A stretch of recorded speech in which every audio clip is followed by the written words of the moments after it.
Thomas Kent is an associate professor at Columbia University in New York. He has studied Vladimir Putin, propaganda, also the freedom of the press. He specializes in disinformation and the Russian media, and he joins us live tonight. Mr. Kent, appreciate your time. Let's start with this disinformation campaign from Vladimir Putin. It's one thing to keep your personal life a secret, which he's been able to do so. It's quite another to wage this disinformation campaign as the world now has this war at its fingertips. What role does social media play in his propaganda machine? They use all forms of propaganda, including social media channels. They have entire organizations that just put out disinformation at an industrial rate. One thing that you said when it comes to disinformation is the first hours are critical. So what do you mean by that, and how does it apply to the situation we've seen unfold over the last 2 weeks in Ukraine? Well, with disinformation, usually the first person to put out a line, a narrative, an account wins because it lodges in people's minds and it's hard for that to be dislodged. And what the US did and the UK did in this case was really to beat him at his own game. What they did was to put out word that there was going to be an invasion when the Russians were denying it and even the Ukrainians were denying it. And people came to believe that there was going to be an invasion. They tended to ignore the Russian claims that there was not going to be. And ultimately, it turned out that the West was right. Still, you have those who don't believe what they're seeing, particularly many in Russia. So how do you explain the limit of information that's being fed to people who believe Vladimir Putin has a right to do what he's doing? There are a lot of people in Russia, and I think probably in any country, who want to believe that their country is a good country, that it's not out there targeting civilians, that it's not engaging in atrocities and so forth. So in any country, I think that the most people have a bias toward their own government. The question is how much true information about what's happening in Ukraine can get to the Russian people. The Russian authorities now have shut down pretty much any independent news medium that provides real facts about what's going on. They've shut down Twitter, they've shut down Facebook. They very carefully supervise their own internal Russian social networks. So there are fewer and fewer ways that large numbers of people can find out what's going on, though a lot of people do have friends in the army, relatives in Ukraine, and those people know very well.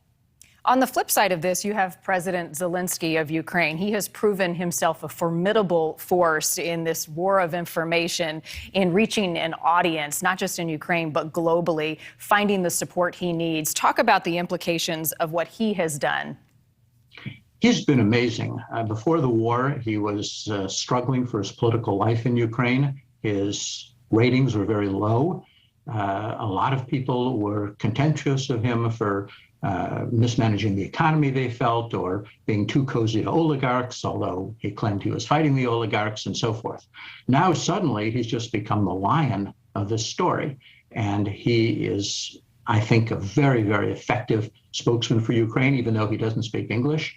The things that he has been saying and the defiant statements that he's been making have made him a hero in Ukraine for sure. His political future is assured, but also one of the great, probably moral authorities of the world going forward, especially if they manage to triumph. And when you watch social media and the impact it has had on people outside of Ukraine to be able to have access and see exactly what is happening, the videos, the families who are fleeing to other nations for safety, it has garnered this massive response. I mean, we're seeing remarkable numbers of tens of thousands of people from all over the world who are leaving their lives and joining the Ukrainian military to siege this fight against Russia. It's like something we've never seen before, the impact of social media on a crisis, on a war like this. Yes, it is. The ability of social media to organize and inspire people is tremendous. And in this case, it's working against the Russians. The Russians, a lot of people would have said a few years ago, are just the masters of social media and the web as a whole and disinformation and propaganda. And we will never manage to be as good as they are unless we engage in some kind of disinformation ourselves. It turned out that just the facts of life, what's actually happening in Ukraine, has really turned the tables against the Russians in the international information war.